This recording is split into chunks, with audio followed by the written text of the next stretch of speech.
Selamat malam pemirsa, Anda menyaksikan Prime Talk Tajam Mendalam bersama saya Afiani Malik. Polemik konstelasi politik Pilkada DKI pasca hasil quick count akan menjadi topik Prime Talk pada malam hari ini. Pasangan calon nomor urut 1 Agus Silvi mengakui kekalahannya berdasarkan hasil quick count. Pengakuan Agus Harimurti Yudhoyono ini langsung dibarengi dengan pernyataan Anies dan Ahok bahwa mereka telah berkomunikasi dengan Agus dan Silvi. Kubu Anies Sandi bahkan mengklaim telah berkomunikasi cukup intens, terutama untuk menjajaki peralihan dukungan partai politik dari Agus Silvi ke kubu Anies Sandi. Kita akan membahas dinamika politik Pilkada DKI pasca hasil quick count dengan masing-masing tim pemenangan. Di paslon nomor urut 1 ada Arwani Tomafi yang sedang menuju ke sini. Paslon nomor urut 2 ada Ruhut Sitompul. Bang Ruhut, selamat malam. Silakan. Terima kasih. Satu lagi saya juga mengundang dari tim ses paslon nomor urut 3, Igo Ilham. Pak Igo, selamat malam. Silakan.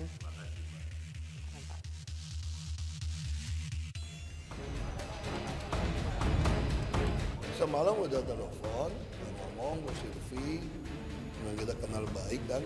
Saya kirim salam juga pada Pak SBY, bisa gitu. Baik lah, saya sama Pak Agus baik, sama Bu Silvi juga baik selama ini. Antar pimpinan-pimpinan partai pengusung juga sudah berkomunikasi. Bahkan bisa dibilang sudah komunikasi dengan semuanya.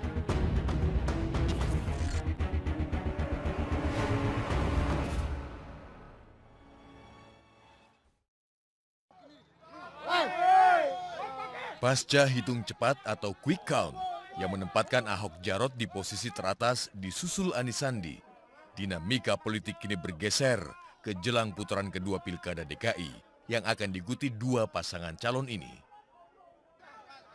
Kedua tim pemenangan pasangan calon ini diyakini kini sedang mencoba berkomunikasi dengan kubu Agus Silvi yang langsung menyatakan kalah pasca quick count. Untuk membicarakan kekalahan. Sesaat setelah hasil quick count dan pernyataan AHY yang menerima kekalahan, tim Anies Sandi langsung melancarkan statement telah melakukan komunikasi politik dengan tim Agus Silvi, termasuk parpol-parpol pendukungnya. Antar pimpinan-pimpinan partai pengusung juga sudah berkomunikasi. Bahkan bisa dibilang sudah komunikasi dengan semuanya. Sementara Basuki Cahayapurnama juga mengaku sudah ditelepon Agus dan Silvi.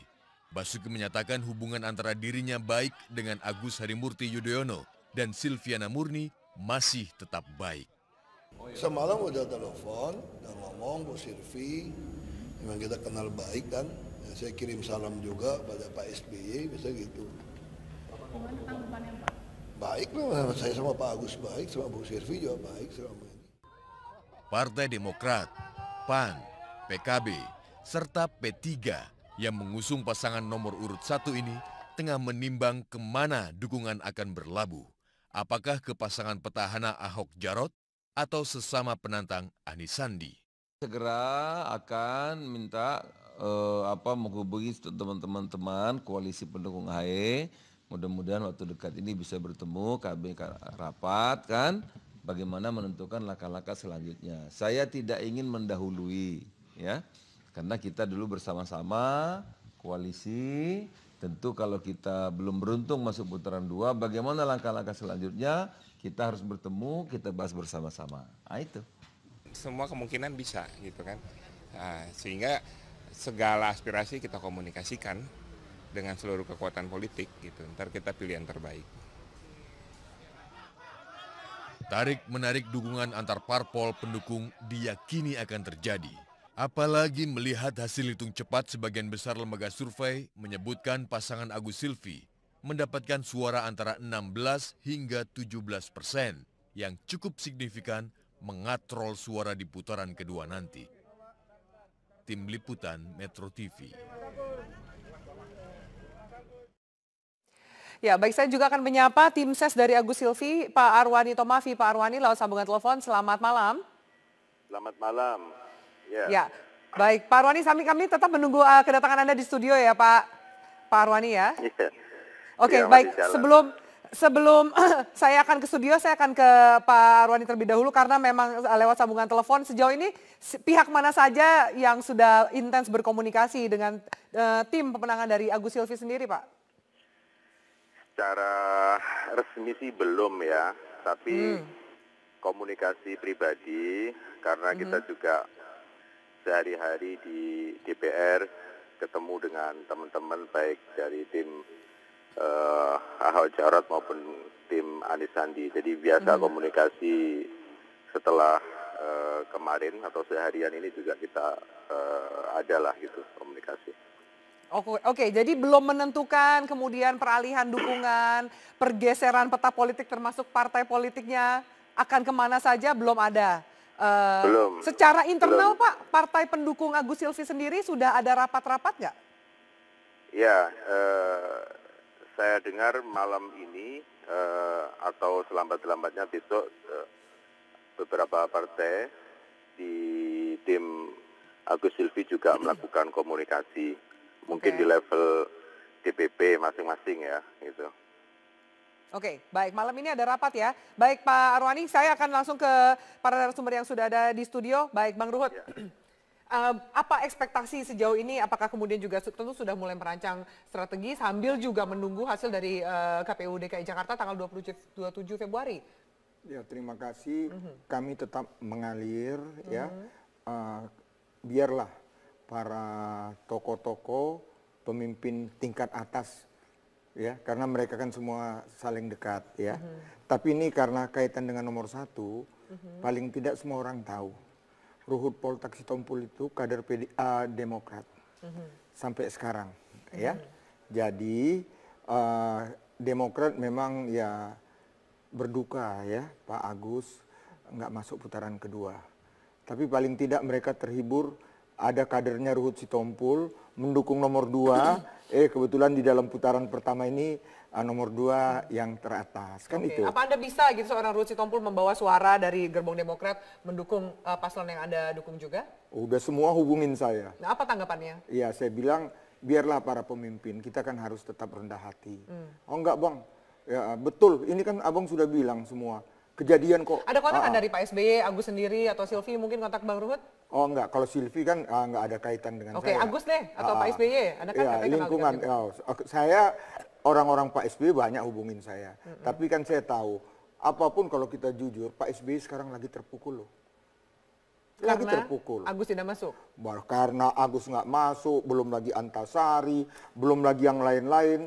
Awal-awal apalagi Bapak keras sekali bicara lebaran kuda. Ayo kita fokus dulu soal putaran kedua. Ya itulah. Jadi jangan melebar-melebar ini. Bukan, kita fokuskan dengan durasi yang itulah kan tegas saya katakan. Ya kan saya udah bilang apapun Pak SBY itu sekarang lagi terpukul. Tegas saya katakan. Tapi Anda tidak menjawab pertanyaan saya nih, udah ada komunikasi sejauh apa? Oh, saya kader Demokrat. Sinyalnya apa nih?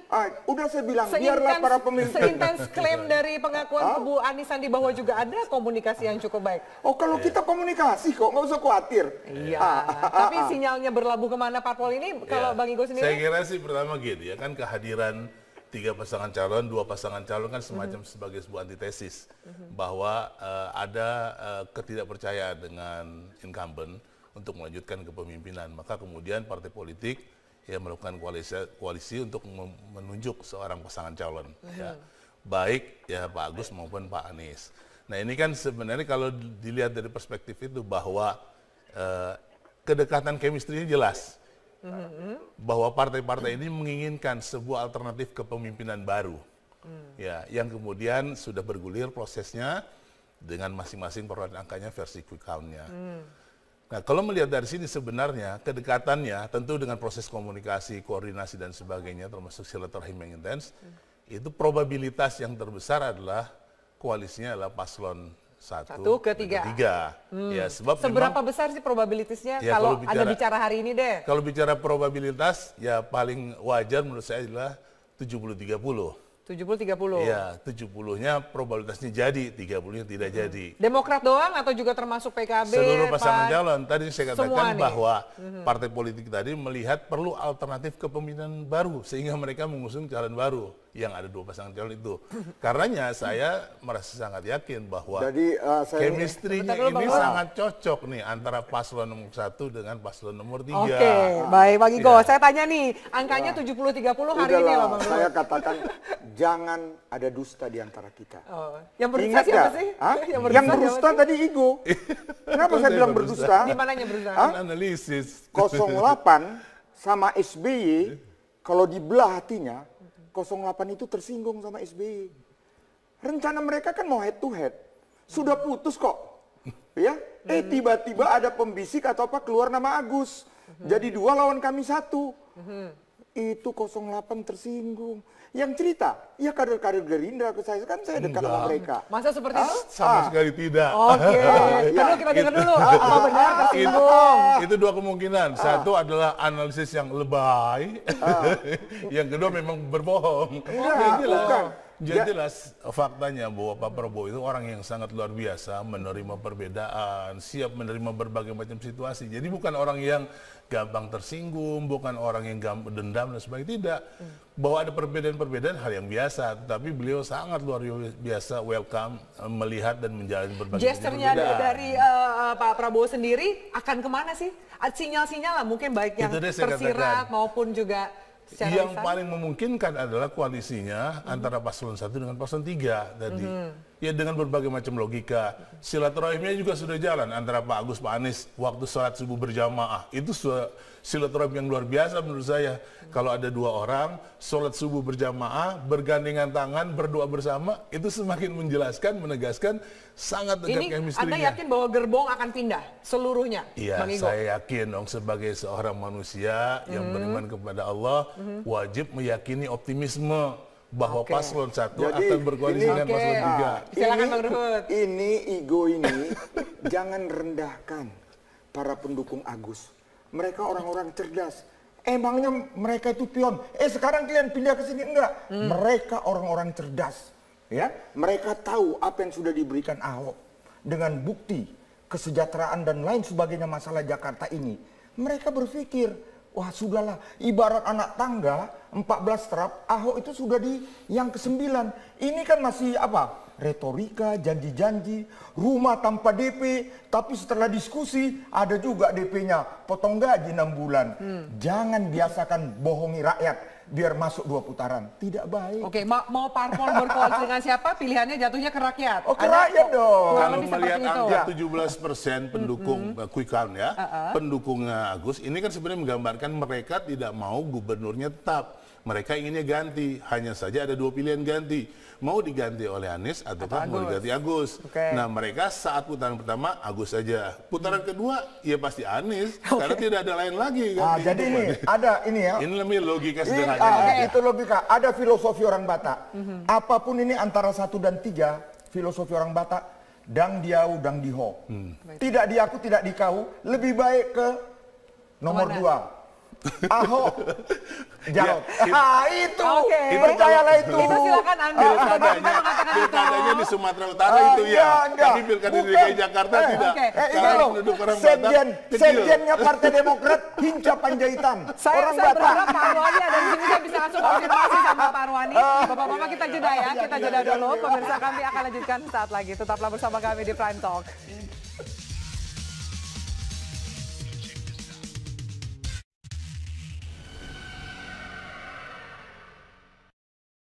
Bang Ruhut, angka Anda closing statement-nya seperti apa? Pertanyaan yang sama juga? Closing statement saya, nomor 2, kami juga terima kasih banyak ulama-ulama yang mendukung kami. Kenapa? Siapa yang nggak tahu Pak Jarot? Seorang Muslim yang sangat takwa, ya. Jadi kami nggak usah khawatir itu, ya. Dan saya tetap mengalir, mengingatkan kepada kita semua, terima kasih kepada Bung Karno, Bung Hatta, dan para the founding father.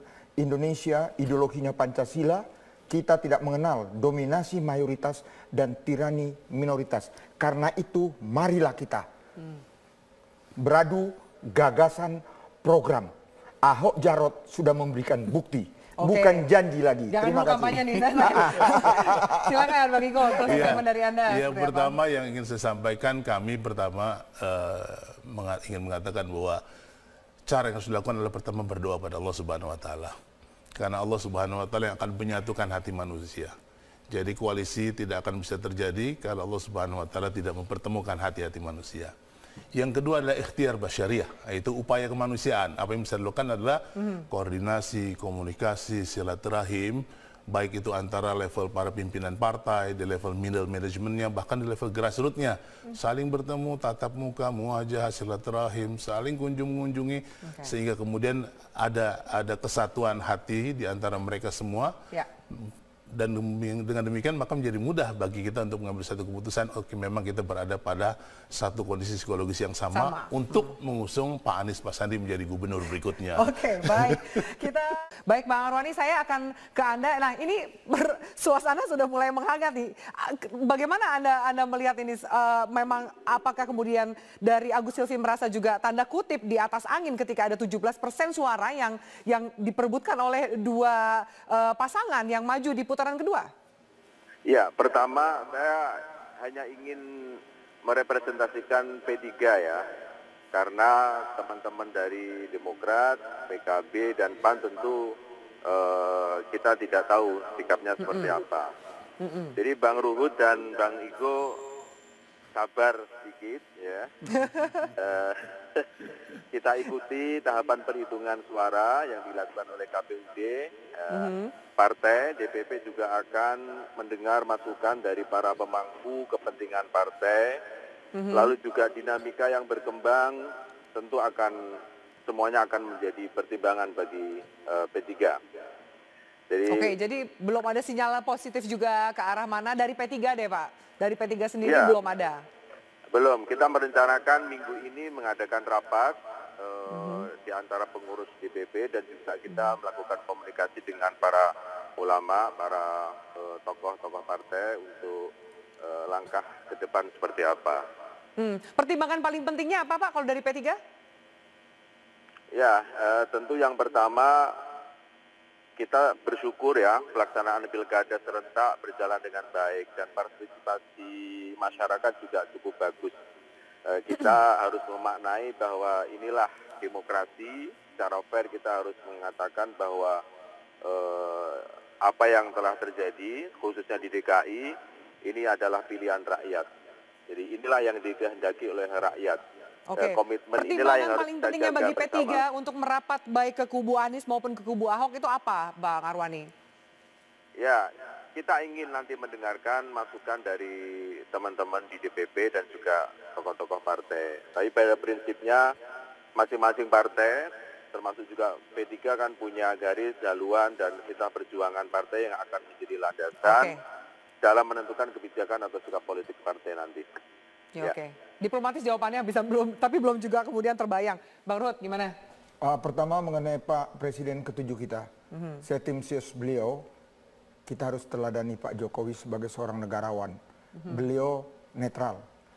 Tidak ke A, ke B, ke C kan kemarin 3. Karena menangnya Pak Jokowi sebagai Presiden ke-7, menangnya rakyat Indonesia. Sekarang saya tim ses Ahok Jarot sama. Menangnya Ahok Jarot nanti menangnya rakyat Jakarta. Ya. Jadi kalau kami partai-partai nanti mau bersama kami terima kasih. Apa yang dikatakan Arwani tadi benar sekali ya dari P3 karena kami dengan P3 semua orang udah tahu ya karena selama ini juga di kami ada P3-nya. Jadi Anda merasa itu ada modal yang cukup besar? Oh ya, apalagi P3 yang di kami, semua siapa sih yang nggak tahu Pak Ian Farid? Ya, beliau sangat dekat dengan jamaah-jamaahnya yang ada di Jakarta ini. Ya, jadi saya rasa salah satu. Itu kan P3, Pak PKB gimana? Kalau itu yang saya katakan, saya orang lapangan, udahlah urusan dewa-dewa, biar dewa lah yang ngurus. Saya kan hambanya, bekerja. Bagaimana belusukan. Tapi dewa boleh ngurus, tapi kan yang punya hak suara kan rakyat nih. Iya. Dewa kan mesti mendengarkan suara rakyat juga nih kan. Kalau rakyatnya biar Ruhut lah. Karena itu bagi Ruhut ya, suara rakyat suara Tuhan. Baik. Bang Iko, bagaimana kira-kira? Kami pasti menghargai dan sangat mengapresiasi ya posisi seluruh partai politik ya. Dan ini memang belum sampai pada satu kesimpulan. Ya, kita duduk di sini hanya melakukan sebuah analisis ya tentang probabilitas, makanya saya katakan probabilitas bukan sebuah keputusan dan kepastian. Nah, hanya saja dalam pandangan kami bahwa probabilitasnya ini memang tadi saya katakan kedekatannya dari berbagai variabel antara paslon 1 dengan paslon 3 itu sangat kuat. Apalagi tadi Pak Arwani katakan P3 akan melakukan diskusi juga dengan para alim ulama. Saya kira ketika diskusinya dengan para alim ulama, kami sudah bisa memahami akan seperti apa pandangan-pandangan para alim ulama di kalangan P3 dalam memberikan arahan-arahannya. Ya, itu semua tadi bahwa ini semua masih dalam kerangka analisis, ya. Akhirnya jatuhnya jadi akan saling klaim seolah-olah kami yang dekat, kami yang tidak. Tapi saya kira hanya membaca itu situasi itu bahwa ada sebuah keinginan. Kalau saya membaca hasil QKAN adalah ada lebih dari 50%, lebih tepatnya 58% warga DKI Jakarta yang ingin gubernurnya ganti gitu.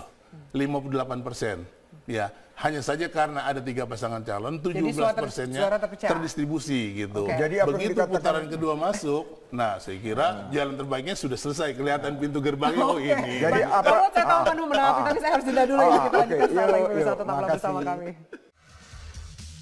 Ya, supaya tidak ada pihak yang saling mengklaim sampai kemudian juga ada keputusan dari KPU DKI Jakarta 27 Februari nanti. Bang Arwani, apa deh message-nya dalam persiapan nanti menuju ke lobby-lobby politik yang akan berjalan?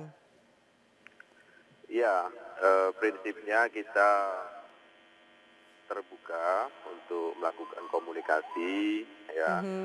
Apalagi juga jika kepentingan kita bersama adalah bagaimana membangun atau melanjutkan pelaksanaan pilkada ini bisa berjalan lebih baik, partisipasi masyarakat juga lebih banyak lagi bisa dirasakan gitu. Saya kira bagaimana membangun demokrasi yang lebih baik di Jakarta dan di tempat-tempat lain itu menjadi komitmen dan komitmen kuat dari P3. Saya kira itu yang lebih penting. Kira-kira akan tetap bersama satu gerbong atau pecah-pecah nih Bang Arwani, kalau Anda sendiri membacanya? Ya, saya kira itu tergantung dari, kan masing-masing partai yang ada dalam koalisi AHY kemarin kan juga punya kemandirian masing-masing ya, tidak bisa lalu malam ini dijadwalkan kumpul. Akan kumpul ya. Baik, terima kasih banyak Bang Arwani Tomafi.